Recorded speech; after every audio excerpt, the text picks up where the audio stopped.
Hello and welcome to this Dawn Busters Taste Challenge. I have two Joven mezcals, obviously from Mexico because mezcals come from Mexico. This is Mezcal El Silencio, and it is 43% alcohol, so higher proof than normal. They're normally 40% alcohol. Introduced in 2013. This was like about, I think I got this for like $25. It was cheaper than normal. And then I found out Mathern's was selling it last month for $12.50. Well, I didn't know that was going to happen. It's got a nice smoked glass bottle. Just a twist cap, I think. It's from Zapata Distilling. Oaxaca, Mexico. Typical place. Imported by Park Street Imports, Miami, Florida. That's the importer. Bottled under license by Operadora El Silencio. Well, maybe it is produced for these people. NOM is 0630X. Okay, and it's got a handwritten 1822 on there, bottle 1822. So some of these things will be contracted and subcontracted. So that's all I can go by, all right? You see it around. It's not like super popular, but you see it around. Here's Luminar. This is produced by Kimo Sabe. They make their own brands of mezcal, but this one is produced by them for, it seems to be for Trader Joe, Total Wine and More. It's part of their Spirits Direct program. I can't say that it's definitively a Total Wine and More product, but it appears to be that. Now, if somebody gives me definitive information, I'd appreciate it. But if I had to bet, I would put the money on a private label. Beautiful label, though. Got the interesting agave artwork, And this uses Maguay espadin agave, but this one uses Tequilana agave, Blue Weber agave. Kind of strange, huh? For introduced in 2013, by the way. 2016, 2013 and 2016. Got this spongy rubber stopper. Yeah, that's enough. Perfect. Which is rare. All right. And then we'll pour. Yeah, see what I mean? Twist cap. Funny. If you've had either one of these, let me know. Now, it's really a dark brown bottle. It's got that smoked effect on it. The scores for the Luminar are bad on Total Wine and More. They give it a D because the complaint, and it's the same complaint every time. They don't say it tastes bad or it's nasty. They just say it tastes like tequila. I don't get it, But you're paying more, because it's mezcal. So let's do the screen share and I'll show you.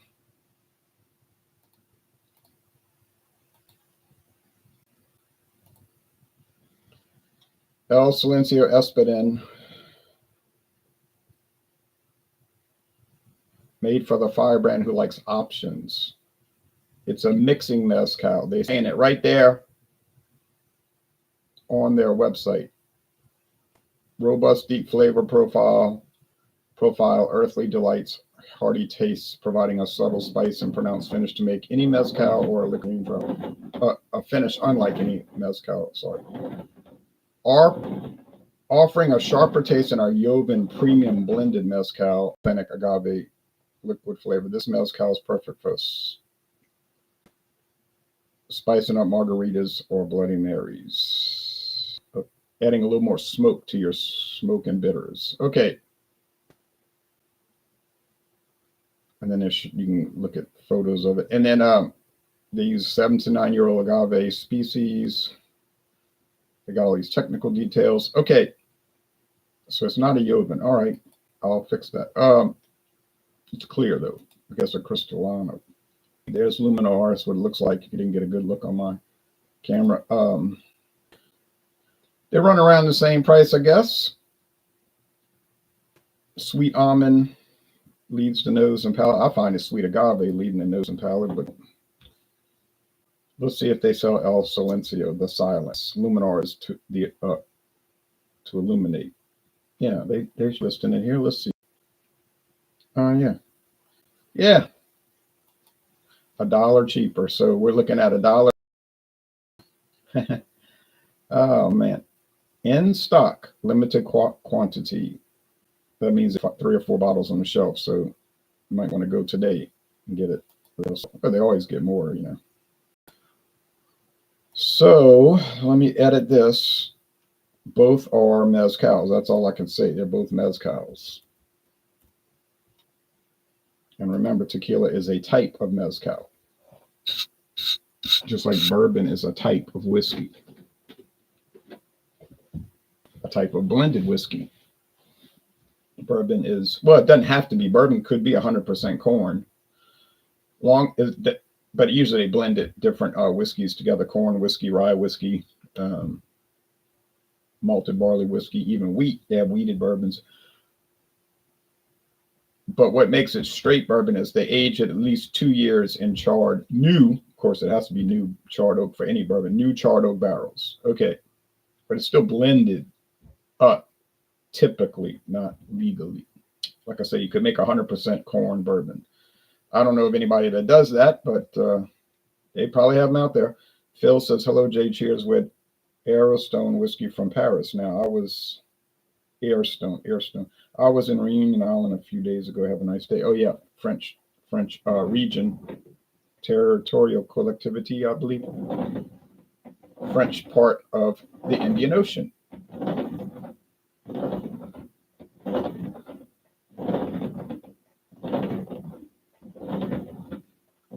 I don't know any of y'all that's ever been to Saint Pierre and Miquelon and the Atlantic Ocean, right off the coast of Newfoundland in Canada. It's a French area.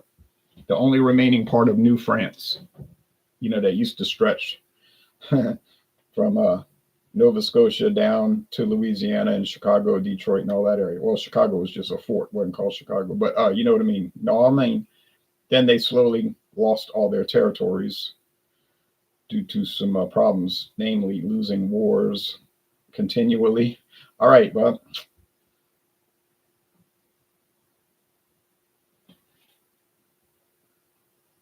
here's sirens, but that's how that goes, these colonial wars.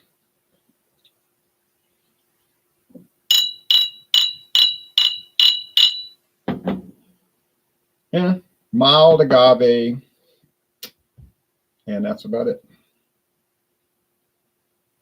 Mild agave, you know, you can't describe agave to someone who's never had it because it's impossible. It'd be like trying to describe watermelon to somebody who's never tasted watermelon. Watermelon doesn't taste like anything else. It tastes like its own flavor, like cucumbers. Cucumbers are unique. So the only way you're going to know what agave tastes like is to taste it.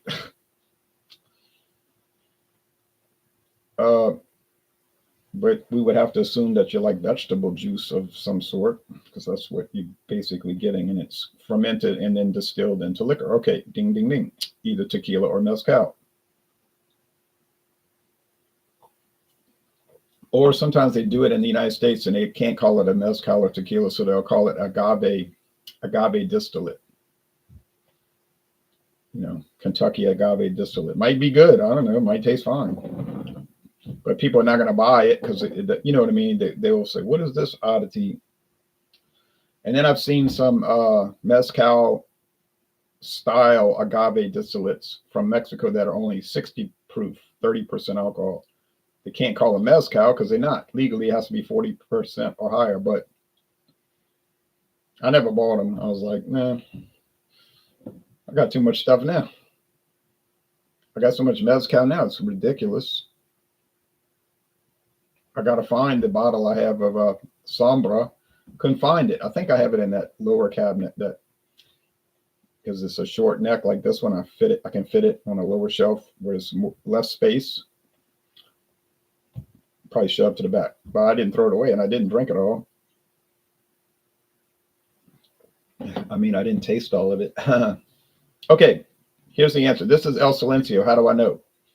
It's a slightly higher alcohol level, so it tastes like maybe it's a little stronger, 43% versus 40, but that's not what's giving it away, really.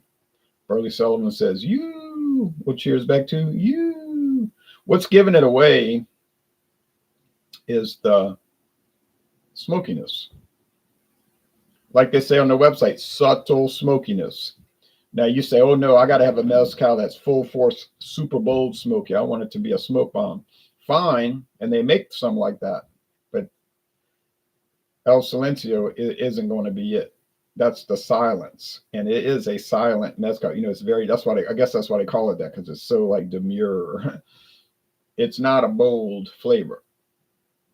And now they're saying it's a mixing mezcal. All right, it's made for that. Now, can you sip it neat? Well, yeah, I'm doing it now at room temperature. It's not a problem, but it's designed for mixing. It's kind of like that Glenmorangie X.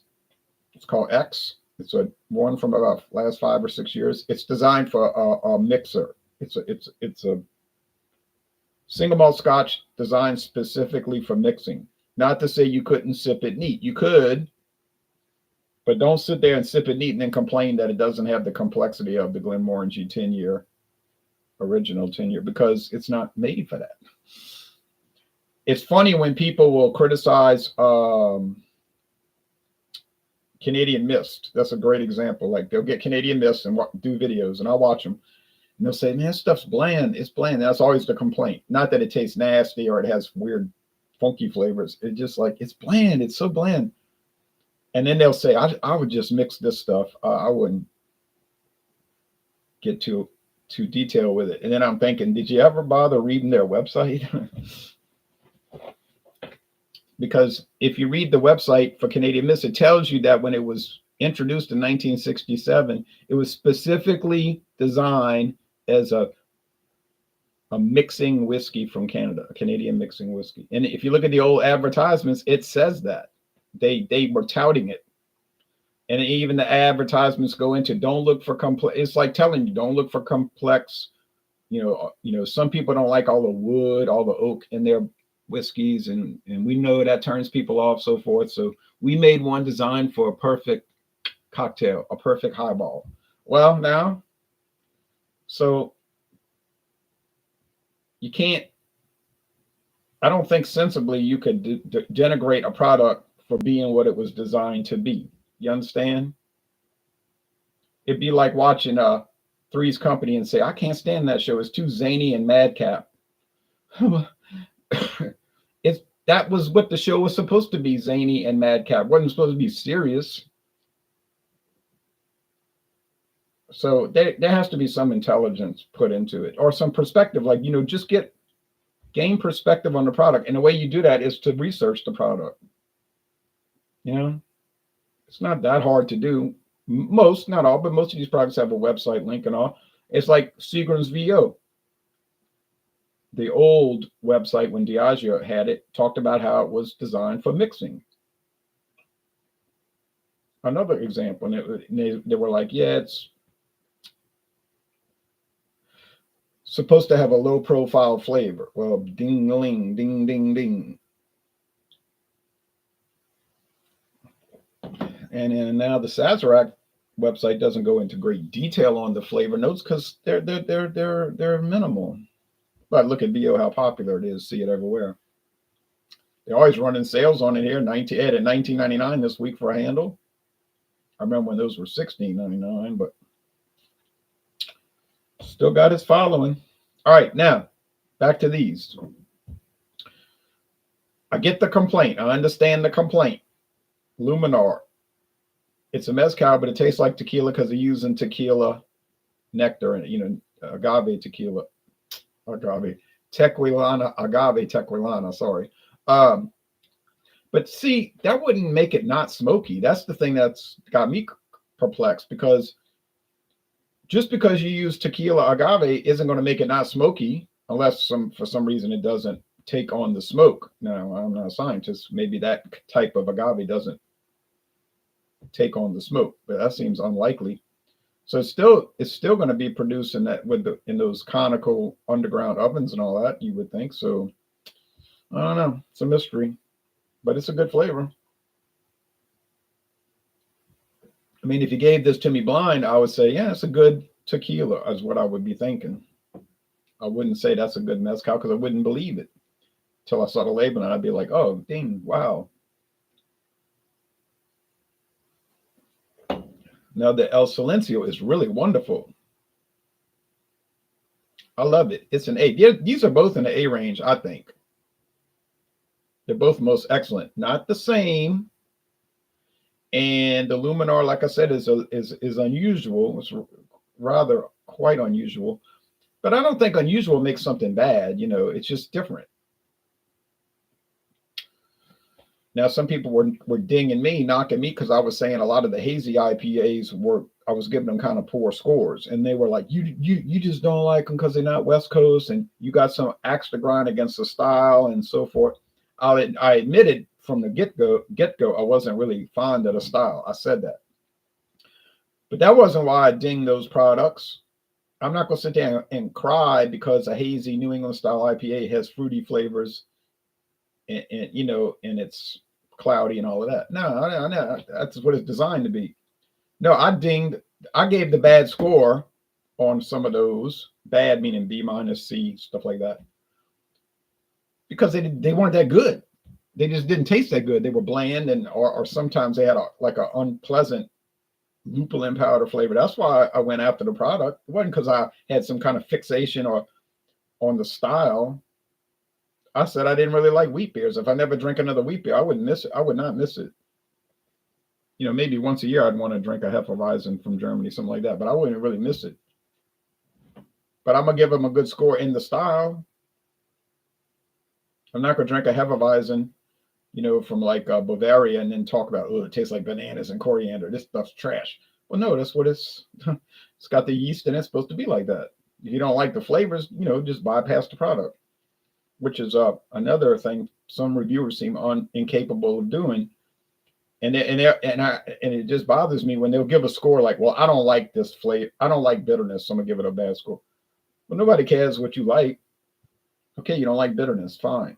But then you reviewed 6 West Coast Imperial IPAs in a row, and you said they were all bad because you personally don't like bitterness. There's no sense to that. It'd be like a person doesn't like coffee, and I know people, I don't understand that, but I know people who don't like coffee. Guy at work, he doesn't like coffee. He just doesn't like it. He's not going to try a beer with coffee. He's not going to try whiskey with coffee. But he's not going to get on, like, let's say he had a channel, which he doesn't. He's not going to get on the internet and talk about every one of these is bad because it got coffee. He just wouldn't address it or wouldn't have any interest in it. Like that bourbon that Mathern's was selling this week, the black bourbon from Stillhouse. They roast coffee bean. Well, they probably buy roasted coffee beans, I'm sure, but they let the coffee beans soak in the whiskey for probably a week or two. Then they filter them out. Well, guess what? Yeah, you guessed right. It's going to have a coffee flavor. And I talked to somebody yesterday at work. He said he bought it, went home right after work. Right as soon as he got off of work, he was sipping it. He said that stuff was good. He said it starts out kind of sharp. He found it was a little harsh in a way, but then but he liked it. He said, yeah, I really like the coffee notes. It had a lot of character. But the guy drinks coffee all the time. More than me. He's like coffee. But these people, I see them at work. I say they're drinking sugar with coffee in it. To me, they're drinking coffee infused sugar. I watch in awe or shock or dismay, really dismay, seeing the amount of sugar they're putting in this coffee. I just say, it's unreal, but I don't tell them anything, but because they get upset, and you're trying to help them. It's like, man, do you really think it's a good idea to be consuming that much sugar all day long? Oh, don't tell me what to do. All right. Now later on, if they're whining about health problems that came from that, I would say, hey, look, I'm sorry. But in my mind, I'm thinking, well, you thought sugar was well, it is one of the food groups. Sweets, that is one of the food groups. But You thought it was the only food group, maybe. Do I like lagers? Says Burley. Oh yeah, I love lagers, and I can name 100 right now that I love. But obviously I'm not going to do it. But yeah, we had Pacifico last night. Wonderful product, Pilsner style, not a true Pilsner, but Pilsner style, and they do a good job orienting the product toward that style, and it's really good.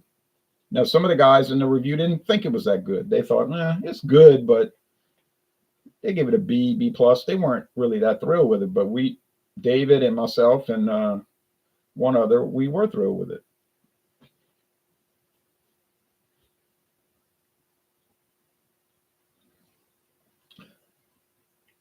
El Silencio, got it. Perfect record. Perfect record so far. And I think I'm going to finish with a perfect record on this mezcal series. And the reason is not because I'm such a great taster. No, the reason is because all I got to do is use the cheat sheet. And the cheat sheet is look for the lack of smoke. I sip one, got no smoke. I know what it is. Because the other one's going to have some, even a marginal amount. They'll have a marginal amount of smoke. Now, you can't say that's actually cheating because I'm tasting them blind.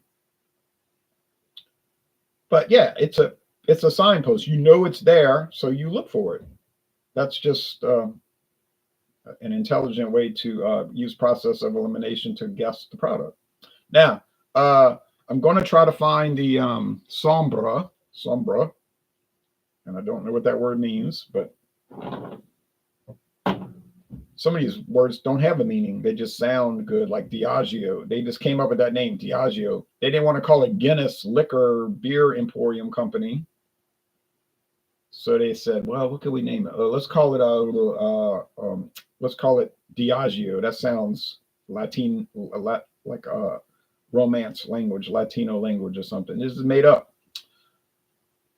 Like Haagen-Dazs ice cream. It doesn't have any meaning. I think Proximo Spirits doesn't have any meaning. Proximo, just something they came up with. Instead of calling it Jose Cuervo Liquor Umbrella Company. Call it Proximo Spirits. All right, so the winner today, I think, personally, the winner is El Silencio. It's a more authentic mezcal flavor. It's a wonderful flavor. It has appropriate smokiness, although I would rather if it had more of it, but it's nice. It's a winner.